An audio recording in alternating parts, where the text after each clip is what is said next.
xibaar yu wér te wóor ca tàng ba abonnez-vous pour ngeen di mën di jot suñuy vidéo.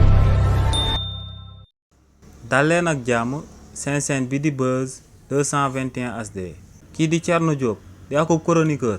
bu kenn dootu présenté ci réew mi di Sénégal ginnaaw bañ oole woon démb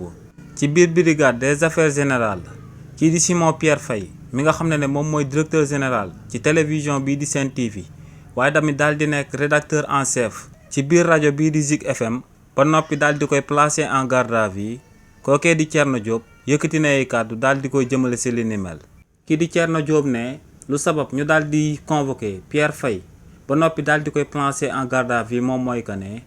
dafa daal di relayer information bi nga xam ne Confidentiel Afrique di akub journal français daal dina koy publier te ne ñooñee dañoo daal di fësal akub xibaar daal di wax que ne Alassane Ouattara bi nga xam ne moom mooy président bu Côte d'Ivoire dafa daal di convoqué premier ministre bii di Ousmane Sonko ngir mu daal di ñëw ñu daal di waxtaan jëmale ko ci crise politique bu daal di nekk ci réewu Sénégal. nee nag information boobee nga xam ne waa Confidentiel Afrique ñoom ñoo ko daal di publier moom la waa Sen TV daal di relayer waaye tamit moom la waa Zik FM daal di relayer. ne li ni mel moom moo sabab ñu daal di convoqué Simon Pierre Faye ci brigade des affaires générales ba noppi daal di koy placer en garde à vue. ne li ñu amal ci jëmm kookee di Simon Pierre Faye nag teguñ ko ci dëgg teguñ ko ci yoon ci réewu Sénégal ndax ne kookee di Simon Pierre Faye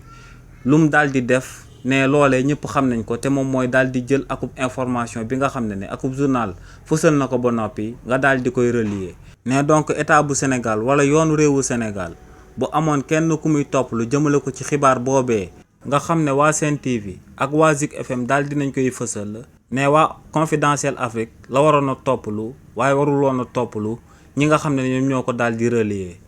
xibaar yu wér te wóor ca tàng ba abonnez-vous pour ngeen di mën di jot suñuy vidéo.